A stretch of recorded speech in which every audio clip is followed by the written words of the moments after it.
Medici di base del Veneto orientale, il Sandonatese, Portogruaro e Jesolo sotto la lente di ingrandimento della Guardia di Finanza. Un'indagine partita già da oltre un anno e che vede coinvolti con l'ipotesi di truffa allo Stato una ventina di medici di base dell'ASL 10, alcuni dei quali sarebbero già stati raggiunti da avviso di garanzia. L'inchiesta delle Fiamme Gialle avrebbe portato alla luce un giro di finte visite domiciliari programmate mai effettuate, ma per le quali i medici avrebbero presentato all'ASL 10 normale richiesta di rimborso. In questo momento stiamo collaborando già da un anno e mezzo con la Guardia di Finanza che ha avviato questa indagine, abbiamo fornito tutte le indicazioni che ci sono state richieste, stiamo collaborando con loro, poi c'è il segreto istruttorio, aspettiamo l'esito delle indagini. L'indagine delle Fiamme Gialle colpisce al cuore un servizio importante per la collettività, quello dei medici di base, dura la reazione dell'ordine. In questa vicenda ovviamente mi trovo assolutamente amareggiato perché è una situazione odiosa dal punto di vista generale anche del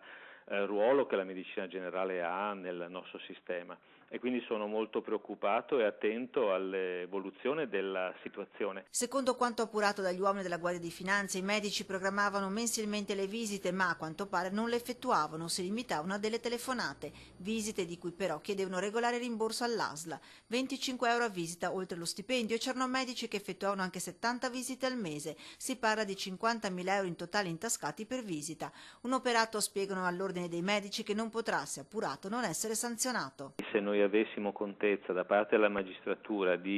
attraverso i documenti